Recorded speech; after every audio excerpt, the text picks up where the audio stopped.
Okay, here we go. Senator Hancock. Senator Wyland. Senator Liu. Assemblymember Buchanan. Assemblymember Hagman. Assemblymember Nazarian. Esteban Almanza. Here. Kathleen Moore. Here. Cesar Diaz. Here. Tom Dyer. Here. And Assemblymember Hagman. Here. And we have a quorum. Okay, thank you. At this point, we've established a quorum. I'll request any public comment at this point. Seeing none, I would just like to note that as we start the meeting, I'd like to note two items that are withdrawn. First is the Alisal Union Elementary appeal item under tab 7, which is withdrawn as an appeal and moved to the consent section of the agenda. And in addition, the discussion on high-performance incentive grants is postponed. We are planning to include this discussion on a future agenda no later than the August meeting. Next item would be the minutes, please. Minutes are ready for your approval. Okay. Is there any public comment? Second. Okay. Senator Hancock. Senator Wyland. Senator Liu. Assemblymember Buchanan. Aye. Assemblymember Hagman. Aye. Assemblymember Nazarian. Esteban Almanza. Aye. Kathleen Moore. Aye. Cesar Diaz. Aye. Tom Dyer. Aye. Motion carries. Okay. Next off is the executive officer statement. Hi. Yes, we actually have 4 items tonight. We actually wanted to give the board an update about the Overcrowded Relief Grant Program. We actually have at least 10 applicants that we actually did receive, and 9 applicants are being processed, and that represents the 11th cycle that actually closed the end of January. And so those items are actually tucked away in your consent agenda. We will be bringing forward another applicant to a subsequent board meeting, and we're just be presenting that in the future. Additionally, with the result of that close of that 11th filing round, we will have about $35 million available in bond authority for the next cycle, and that cycle closes July 31st. And so feel free to contact our staff. Staff would be more than happy to assist you on how do you qualify for the Overcrowded Relief Grant Program. The second item I wanted to share is a 30-day priority funding request. We have an open period, and for this current certification round, that round opened May 8th, and it closes June 6th. So those projects that are provided to consent item, an unfunded approval day will be acknowledged and could submit a certification for that 90-day filing period. That certification will be valid from July 1st to December 31st. So those folks, again, who are on the unfunded list, who want to compete for cash, please do so. And you must turn in that certification by Thursday, June 6th by 5 p.m. Okay. The next item I wanted to update is the amended regulations related to the participation in priority of funding. The board did adopt the regulation changes, and the Office of Administrative Law did put those in effect as of March 25th on an emergency basis. And so for those folks who are currently on an unfunded list, and we do have an open certification period, it's very important to understand that this certification period is your first time at bat, and acknowledge that if this is your first opportunity to participate in the round, and knowing that you'll have another opportunity, but once you have acknowledged and passed up on 2, that will mean that you will actually lose your unfunded approval. So again, it's very important to understand that this is a current open certification period, and if you are on the unfunded list, you must compete, and you must do so within the time frame specified by June 6th. And once we have the next open funding round come November, which closes early part of December, again, that will be the second opportunity. And so that will be your second time at bat, and if you don't perfect within that time period, then you'll definitely have some consequences, unfortunately, and lose your unfunded approval. So we'll actually have a web page dedicated for that, for those constituents.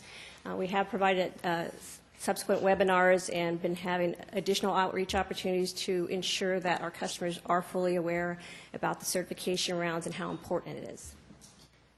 And the last, Silverman, yes, you could pass this time and then certify in the subsequent round, correct, and be within compliance.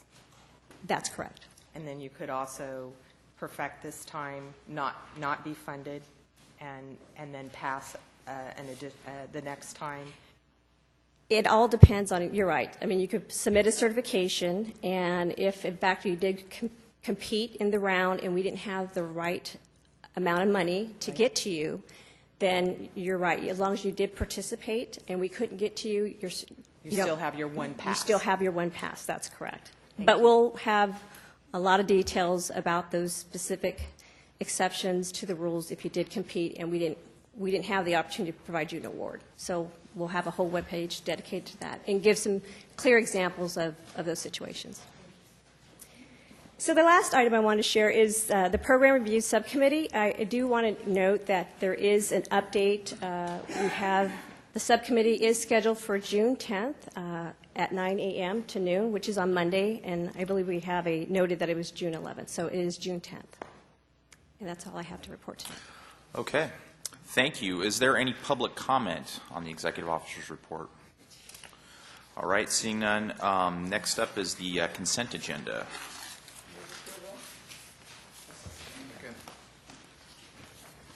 Okay. I would like to suggest that we take tabs 8, 9, and 10 as part of the consent calendar. These items are the priority funding item, high performance regulations, and general site grant regulations, respectively.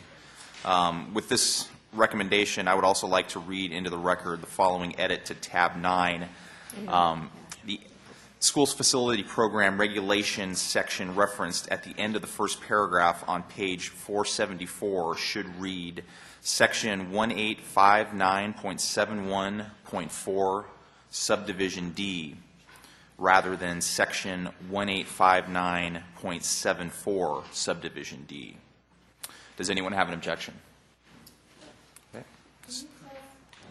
I have no objection, but which tabs are we including in the consent calendar? Tabs 8, 9, and 10. Then on 10, can I ask for 10 to be discussed? Absolutely. Thank you. Sure. We'll pull item 10. And at this point, is there any public comment for any of those tabs that were put on consent? Anyone from that would like to come up and speak?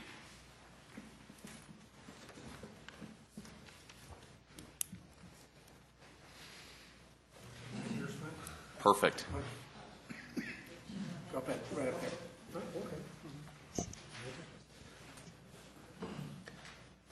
My name is Robert Hudson. I'm the superintendent for Alpaugh Unified School District, as well as the director of facilities, preschool director, and high school principal. I just wanted to take this moment to thank the board. We've worked 7 years, hard years, to get this project started. Our buildings are falling down essentially from alkali intrusion. Our septic system doesn't work anymore because of a high water table. And we also have issues with our drinking water. You can't drink it, so we have to import our water in. It's a tough place, and it's hard to learn in a tough place, but this approval is really going to make a difference for my students, and I wanted you to know that we appreciate that deeply. It's 5/8 of what we need, but that's 5/8 closer to getting these kids into some decent schools and the type of education they deserve. So I wanted to thank you. Yeah, you know, if they can figure out a way to pay for it. I mean, we're open for that. But it means a lot, and small schools in particular, it's an extra struggle because we don't have the depth or the specializations that the larges do, and it takes a lot of effort to push these things through. And thank God we have good help. Thank God the OPSC was quite supportive in all of this, and they did everything they could for us. And it was a long process, but it was a strange process because of our locale and the different conditions. But I wanted you to know that this is deeply appreciated. Thank you. Okay. Thank you. All right. Yeah, and I was going to, if there's any other public comment on this. Okay. Seeing none, is there a motion? There is a motion and a second. Okay, we already, all right. Go ahead and vote. Okay, Senator Hancock, Senator Wyland, Senator Liu, Assemblymember Buchanan, Assemblymember Hagman, Assemblymember Nazarian, Esteban Almanza, Kathleen Moore, Cesar Diaz, Tom Dyer. Aye. Okay, motion carries. Thank you. Thank you. Since we've pulled off tab 10, the school facility program regulatory amendments for the general site development grant, if we could have a brief description of that particular item, please.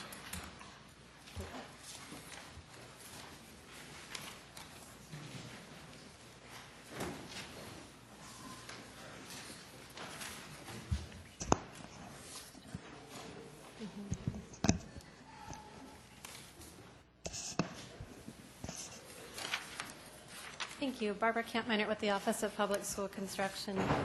Tab 10 is requesting that the board extend the additional grant for general site development. This is a grant that has a sunset date of January 1st, 2014. And what this grant does is it pays for some of the finishing touches on new school campuses, things like playground equipment, sidewalks.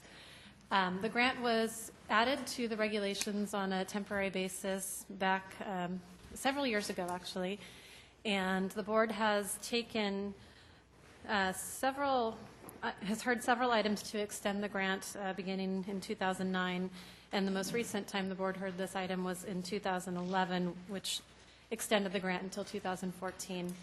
And the history, a little bit of the history behind this grant is that it was discussed back in 2005 when the board was looking at the adequacy of the new construction grants and the funding model overall. And what happened at the time was that an ad hoc committee was formed to evaluate the grants and compare whether the lease purchase program, the grants provided under the lease purchase program were translated over to the school facilities program in the pupil grant funding model.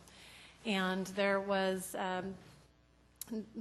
discussion. There was not a complete conclusion on all areas. And one of the things that did come out, however, was that general site may not have been fully factored into the pupil grant because part of the calculation is based on an acreage amount. So if School District A has a 10-acre site and School District B has a 2-acre site, they would require different amounts for the general site purposes.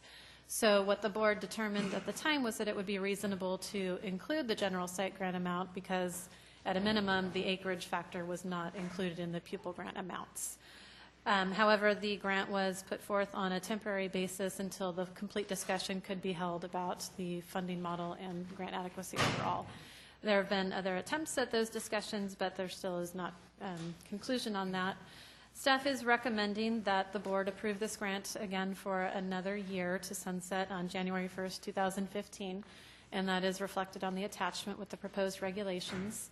And the basis for the one-year recommendation is due to the nature of the subcommittee taking a look at the funding model overall and the uncertainty of where we're going in the future. We are putting forth 1 year, and then the board would have the flexibility to go ahead and review this item again in the future, and if need be, grant another extension if that was the desire of the board at the time in the future.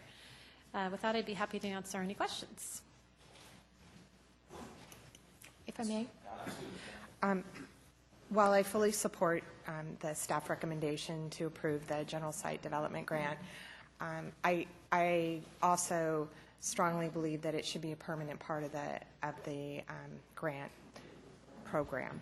And we continuously approve this temporary grant that I think is an essential component of building schools and modernizing schools in California.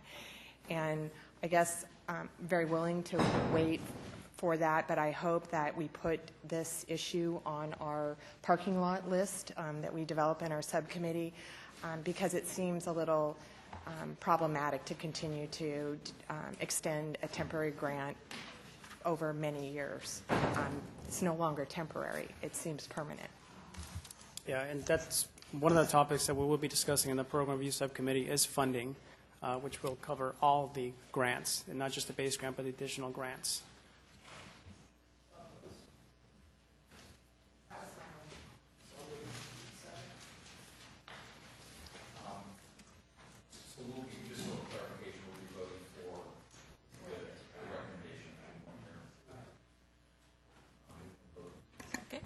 Senator Hancock. Senator Wyland. Senator Liu. Assemblymember Buchanan. Assemblymember Hagman. Assemblymember Nazarian. Esteban Almanza. Kathleen Moore. Cesar Diaz. Tom Dyer. Motion carries. Thank you. Our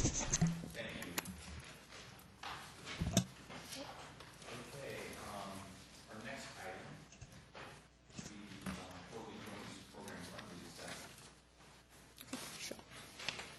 I'm not sure if you want to go back to tab 5, to go back to financials. Yeah.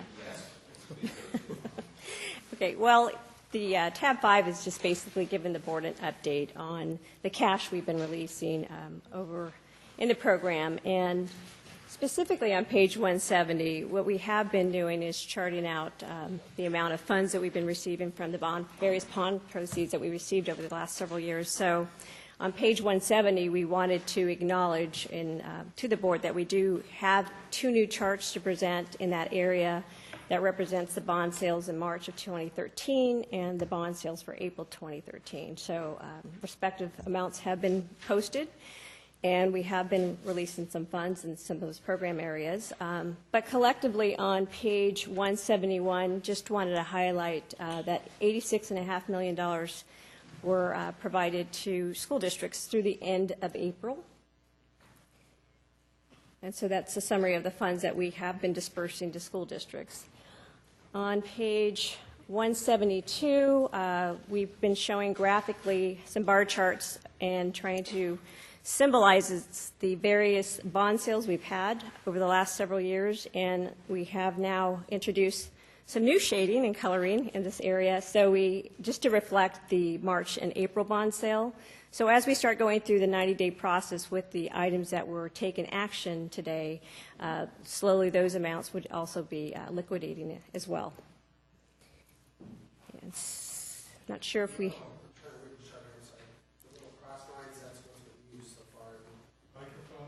The cross lines represent some of the prior bond sales, yeah, and those have been dispensed. We actually have a very small amount in that particular category that's still left and available and may be earmarked.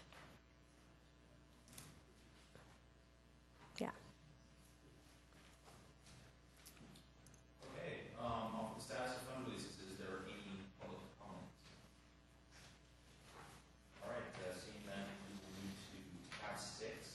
Tab 6 is just to basically give the board an overview of what's happening in our bond authority. How much credit do we have available for our various bond programs? We have been quite active this month. Just to highlight to the board, we actually processed over $72.2 million in the upper category of Proposition 1D. That represents $1.9 million in one new construction project, 5 projects in the modernization program, 9 other projects in the Career Tech, in a high-performance area, 7 projects. We converted some charter programs and also some overcrowded relief projects. And that represents $72.2 million this month in authorizations for unfunded approvals for Proposition 1D. In Proposition 55, we actually processed $8.1 million in new construction, and that represents 2 projects. We actually converted a few charter projects as well, 5 respectively. Something to note that we actually did in Proposition 55, I want to acknowledge to the board that we did convert some funds from the critically overcrowded school program, and those funds have been posted to the new construction account, and that's why we were able to provide some projects, some unfunded approvals in the new construction category into Proposition 55. In Proposition 47, we processed another 3 applications for $13.7 million in new construction, and also had some conversions in the charter program. So in total for the month activity, $152 million of unfunded approvals was processed this month. That's not including the projects that we have taken in prior to the regulation change. Prior to November 1st, we did receive applications even though we were beyond our bond authority. We have processed some of those applications as well this month, very active in that area. So on page 184, even though it's not posted against our credit or our bond authority, we did process over $35 million in the modernization category, and $139 million in the new construction category. And that is summarized on page 184. So if we don't have any other questions, we can move forward. Okay, thank you. Is there any public comment for status of funds, tax sales? All right, seeing then, now we will move to tab 12. Quarterly joint use program fund release dashboard. Just wanted to quickly give the board an update. We did provide some joint use projects, some apportionments back in June of 2012, and that actually represented 4 projects. And to that extent, we've been providing the board quarterly updates. Those projects had 18 months to come in for conversion, plus they actually had to meet their program requirements of having a DSA plan approval. We have on page 499, the summary of the chart just basically outlines that there's one more project that's we're still waiting to come through the door, and they're working really closely right now with DSA, and hopefully they get their project through. And they have until the end of December to come in for their cash. So we'll provide the board some updates. They still have there's slightly over $1 million allocated to them, and so we'll give you an update at the next quarter. Okay, thank you. Are there any questions or any public comment on this item? All right, seeing none, we'll go to tab 13. This is the school facility program review subcommittee update from Assemblymember Ms. Joan Buchanan. And just to note to you that the school facility program review subcommittee held its latest hearing yesterday on May 21st. And Assemblymember Buchanan. Yeah, I'm going to give a sort of a brief overview, but as all of you can see who are not on the subcommittee, I bet about half of us are, we've been going through a very detailed process of taking a look at the entire program, from how we determine eligibility to how we allocate grants to went over the process of a project from when the school first conceives it to how it works its way through CDE and DTSC and DSA and OPSC and what that life cycle is. And as we've been going through the process, we've been accumulating what we're calling parking lot items, which are several pages of areas that we want to discuss in more detail, and I expect we'll probably get there either the next meeting or the following meeting. So I know all of you have received all the information that we have on the for the subcommittees, and past meetings have expressed how helpful that information is. But the one thing I would say, if there's anything that in particular from your experience serving on this board that you would like us to take a look at as we go through and make program recommendations for the next bond, we'd very much appreciate hearing from you. And with that, I'm happy to answer any questions that you might have.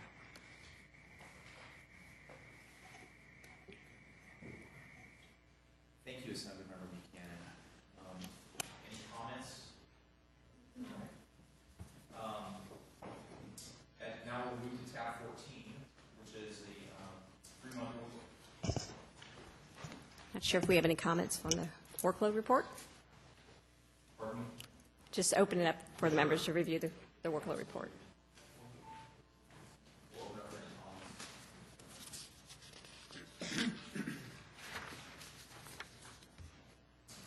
Okay, we'll see you none. Okay. I have one.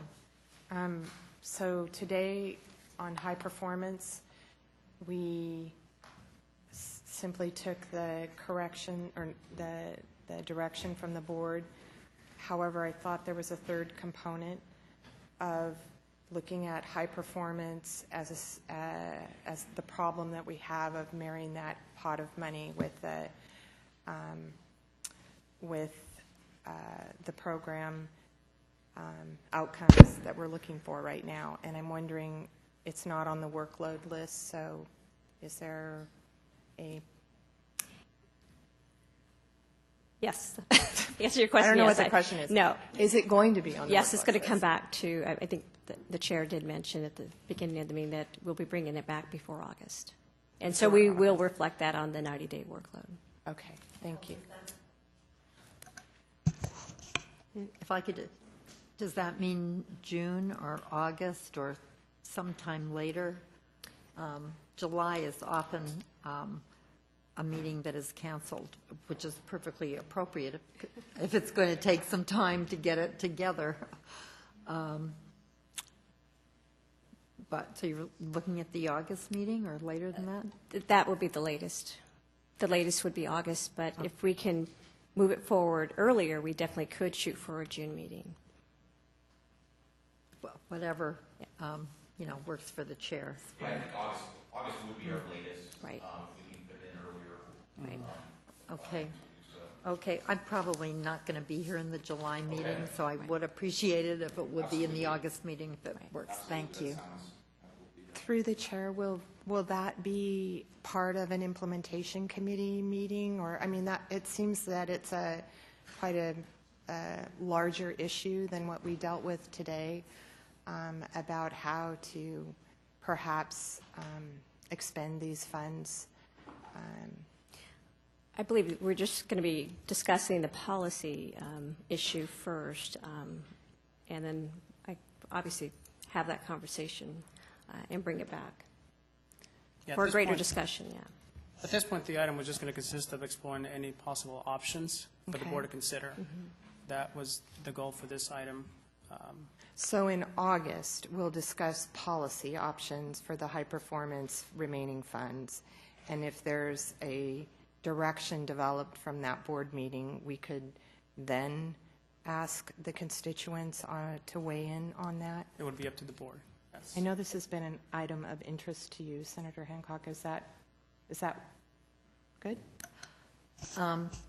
Yeah, I'm really just looking forward. I think the chair has some issues that he wants to explore. Okay. And I'd like to do that and come back. I think we all know it would be very difficult to move forward with any kind of a new bond while we had a lot of unspent money in any category, let alone seismic or high performance.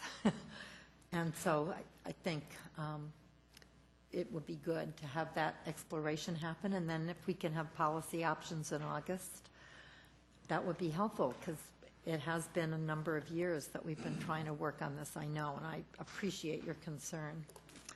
Great. I mean, I strongly support that we look at options, because we are at the end of the bond cycle, and this is a fund that seems to have not gone out as readily as we had wished, and it seems that the other funds all have pretty much good asks for them, or we have transferred the critically overcrowded school funding. So I would support that we look closely at this item so we can expend those funds appropriately and efficiently for potential future bond. Thank you. So, looking forward to We'll add that to the agenda, 90-day workload, right?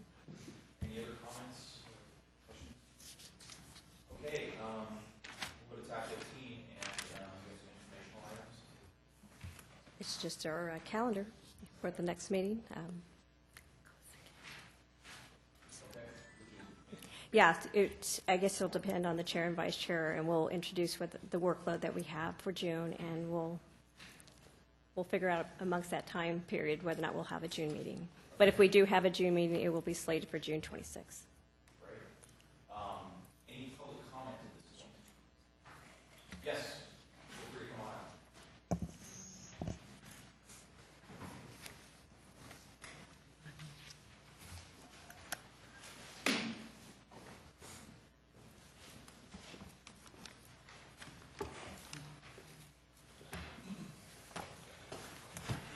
Oh, good afternoon, members of the board. Lyle Smoot Consulting. I could have made this request when the executive officer statement was going on, but I thought I'd just wait until the end. There's an issue that, as I understand it, is coming up for districts that are on the unfunded list after the bond authority has run out, that under the current rules that are being followed, those districts are not eligible for funding under this bond measure, even if there's money. And I wanted to verify if that's a true statement or not, because I heard this morning that those projects are not eligible for the 90-day certification, And the next time you meet with funding, the next time you fund will be the second time for some projects that are on the unfunded list within the bonding capacity. Some of those are going to fall off. We'll create money for projects that are beyond that. And if those projects aren't even eligible to certify, then that's going to create a delay in any potential use of those funds. Yeah. My intent when we were to create that list was not to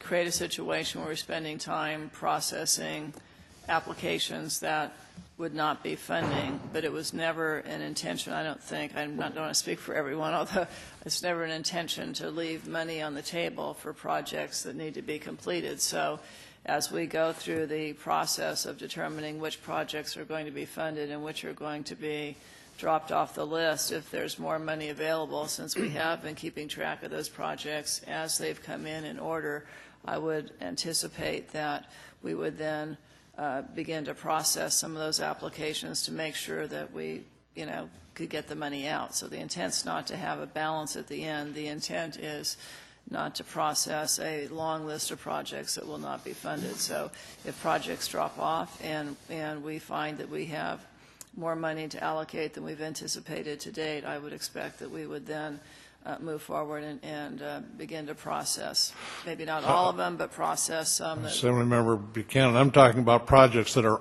have been processed. They are on an unfunded list. They're on the unfunded list. You process some of them, you approve some of them today. They're on an unfunded list called. It's the lack of bond authority. Lack of bond authority, right. But that's a temporary situation. That's exactly, well, if they're on I apologize, I thought you were talking about the other list, but if they're on and we've processed them and bond authority frees up, then they're going to move up the list and they will be eligible for funding. Well, if you'd make that clear right now, that those districts on that particular list could come into the 90-day certification. Well, anything that falls off the next time you have a funding situation would automatically go down that line without any further action of the board. Mr. Smoot, we don't have any fall off for at least 2 rounds. But today was the first one. No, today was not the first one. The certification is still open. The certification, the filing period to submit a certification ends June 6th. So districts that are currently on the unfunded list have the option to participate in this certification filing period. It's the first optional. So there's 2 to go. Then there's the subsequent one will be the one that they have to, and if That's they don't, fine. then they will. I understand that, but I'm just saying then if it's 2 more, that's fine. I misunderstood what was said this morning. I apologize for that. But if it is the second one after this, unless something is done, that situation will still occur. And I'm just asking you to say, at that second funding list time, any money that comes back should automatically go to the next project that meets the 90-day certification. If you don't allow them to do that certification until after those projects are done, you've created another delay. Well, let me just say this. I think we will. Obviously, we're going to have to very closely monitor that because the intent is not to keep the money in the bank and not have it go out. The intent is to have the money go out for the project. So I think we can, as we move forward, we can ask staff to monitor that closely so that if we're able to certify more projects, we can have as minimal delay as possible to be able to get the money out. But right now, the amount of bond authority we have reserved is equal to the projects that are on the list. No, I'm not asking you to change Right. that. We've Right, had I that know. conversation before. Right. I'm just saying that if it's 2 more rounds, then at the second round, Right. We'll have to, districts yeah. on that other list should be allowed to certify to the 90 days. So if money becomes available, it'll become obvious at that point. It'll automatically be allocated. Just maybe just a Thank you. clarification for me then. What's the anticipated time frame for the next 2 funding rounds will be going out? The second cycle closes the middle of December, and it all depending on the timing. We would have to survey those folks to see who actually made the list and who didn't make the list, and we have to obviously carefully ensure that who came in during that proper time period. The first time period is the second time period, and then probably forward in a January board, we'll be able to reconcile how much is available for projects to move off that other list. And we can marry the bond authority with the projects that are on this other list parked and bring forward unfunded approvals. But you have to take that action first. They have to be on that unfunded approval list in order to compete in the certification round. But they're already on it now. They're not on that. They're on the other list. They're not on the Yeah. unfunded list. So we're probably not going to take much action as a board until later on this year, January. December or Until January. January 2014. That's fine, as long as it is a consideration so that there isn't any delay. Thank you. Thank you. Before we adjourn, I would like Senator Hancock and Senator Liu to have the opportunity to vote on any items. The minutes, Senator Hancock and Senator Liu. Thank you. Oh, I'm sorry, yes. Okay, thank you. And then on the consent, the PIF, which is tab 8, the HPI regs, which is tab 9, they were all approved together with the consent calendar. How would you vote? Thank you. Senator Liu, thank you. And you were here, Assemblymember Nazarian, thank you. And then the final one, I believe that Senator Liu, you were here, but Senator Hancock, for the additional grant for general site development, how would you vote? Thank you. All right, thank you very much.